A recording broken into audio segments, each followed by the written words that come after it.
You're leaving money on the table and how not to do what you don't want in life. Hello, Will Perry here. Welcome to another conversation or email video about keeping the conversation alive.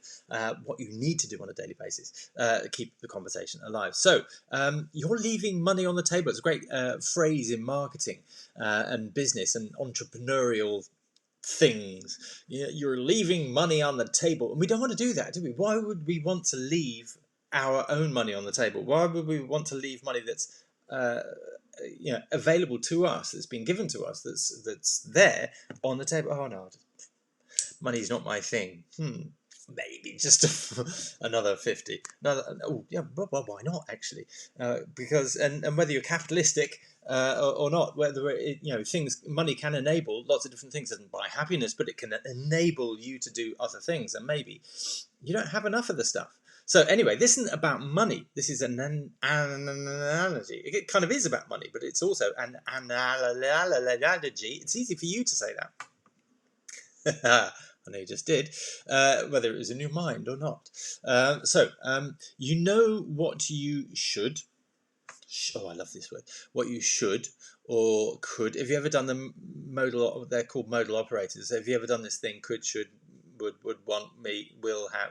With me, or see me do it. It's a cool thing. But I love these words. Go back to basics with this stuff. But maybe I'll do that next week. Anyway, you should or could do something to change what you're currently getting, to change your life, but in small incremental ways, or to just improve your life, but you put it off. Ultimately let go of the idea because it's a bit too difficult, it's a bit challenging, and you don't know what or how, or you can't afford it, or you can't, you'd like to, and you should, but and then life gets in the way, and you just kind of remain. You just put it to one side, and I'll do that sometime, and you just remain where you are. You stay comfortable, even though that might be uncomfortable. Do you get what I mean? It's you stay in the status quo, if you like, without thinking of the songs of status quo. And if you're too young, you probably won't remember any of that stuff and what that band is. So that's cool. Anyway, moving on. So what would you be achieving if that you're not currently? If you could let go of this stuff, if you could, if you could change the negative thinking that keeps you in place and ultimately holds you down there. If you could change that stuff, what would you be achieving that you're not currently? Okay, so that I use the metaphor in the analogy of money. How much more money would you be getting? But let's ask the question. Maybe you're not motivated by money. What's important to you? What would the impact for you be? Positive impact for you be of changing your whole mentality, the negativity, taking the blocks, the self-sabotage away? What would the impact of that be on you? Financially, the money on the table, what would that be financially? What would that change for you if you could do what you want to do, earn what you want to earn with money, be where you want to be with money? What difference would that make on you? What difference would this thinking, this new positive and empowered thinking, standing in your power, what would that do for you and your health? I don't know where that came from, but what would that do for your health if you were able to put yourself first? Make the time, because it's not like entrepreneurs that are hugely successful or wealthy or people that do wonderful things in the world that they have more time in the day. It's just they do stuff with it, don't they? They enable themselves to do more. So if you're able to put yourself first and do things with your health, what would your health look like? What would your health be? I'm just, I've just really cut down on my caffeine because I knew I was like, I'd have coffee after coffee after coffee after coffee. And I knew kind of could, but actually I did something about it. And I'm bloody teetotal and vegan as well. So, and the fittest I've ever been, fittest. And it's like, coffee, but actually I noticed one day working last week, it was like, the impact that this coffee, this is having on me, it's like I can actually become aware of it. It was always there, but I've tuned in and noticed it and looked at it. And it's like, actually, cutting down on my coffee, it's like I can notice the physical impact of the kind of the addictive side of it, of actually coming off the substance, reducing my take on the substance, is having, it's like, ooh, that's interesting. So what impact would it have on your health? You know, I'm not saying you need to stop coffee or alcohol or meat and dairy products, or whatever. But if you were to look after yourself, properly look after yourself, what would that look like? What impact would that have on you and your life, your relationships? In fact, having this positive, empowered thinking, what impact would that have on your relationships, your significant relationships, your partnerships? But maybe more significantly than that, your kids.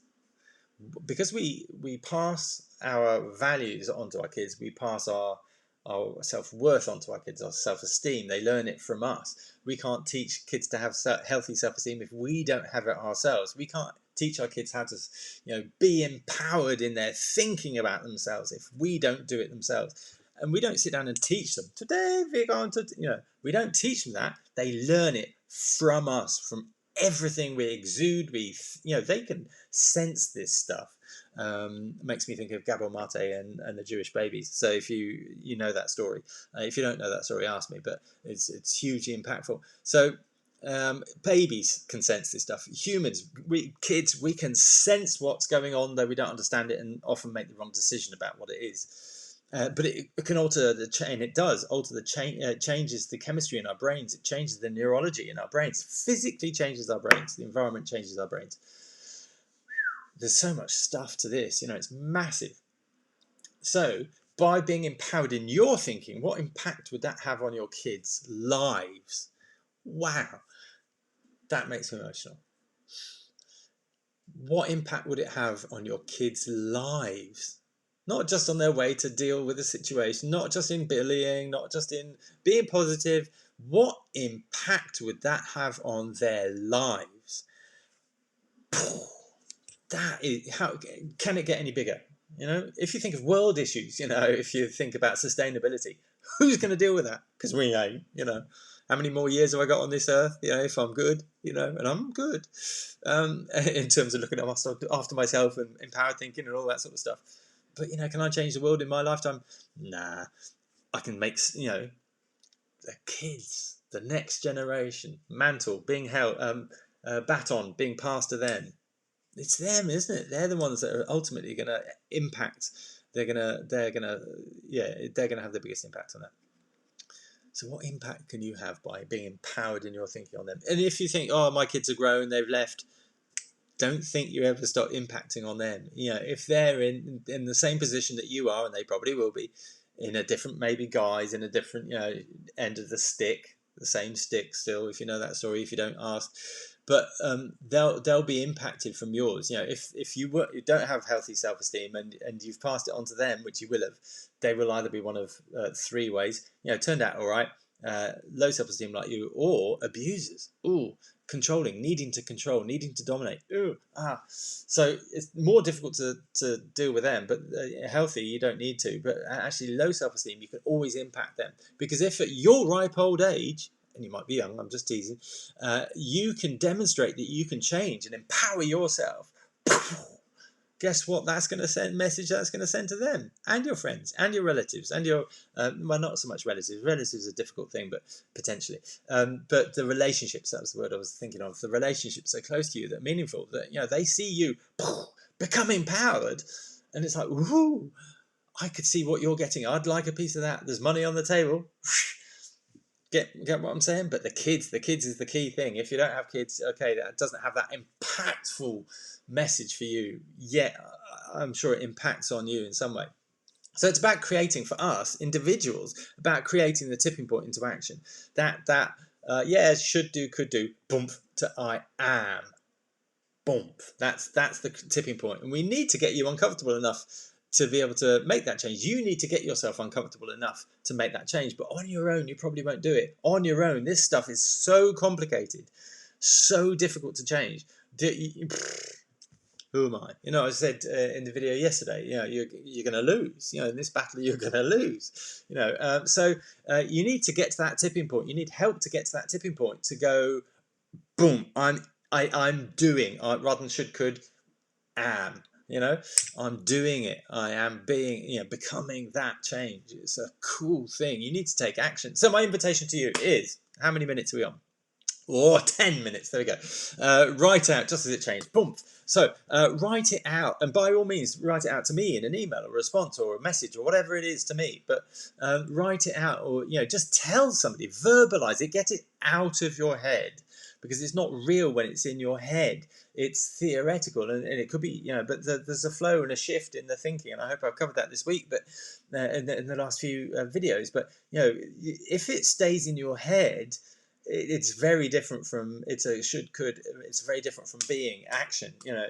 Get it out of your head, because even when you see it, that's the whole thing about journaling. When you see stuff, when you notice stuff, when you think it out, talk it out, even send it to me, that's a brave thing. What's Will going to say? It's just me. I'm just another human being. I'm not judging. I'm not here to judge. But I can reflect this stuff, and it becomes real when you get it out there or verbalize it. It becomes real. That's why accountability is so important and significant in anything you do in change related. That's why we have accountability sessions on the pathway. So it's such a big thing. So that's my invitation to you. Write it out. Just tell somebody. Get it out. What would this stuff be? What would that mean? What's important to you? What does this video say to you? Many thanks. I hope you have an awesome, if you're watching this off the emails, it's Friday. I hope you have an awesome weekend. And if you're watching this at any time, otherwise, I hope you have an awesome rest of the day, awesome week, and just engage in this conversation. Of course, you can take the test because this gives you an indicator.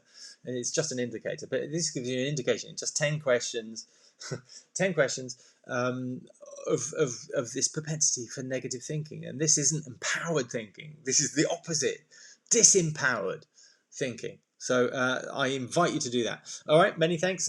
And that will be around here. Please like, comment, subscribe, share this stuff with you. If you're getting value out of this, I'd love you to help me spread the message. All right, many thanks. Speak to you soon. Bye-bye.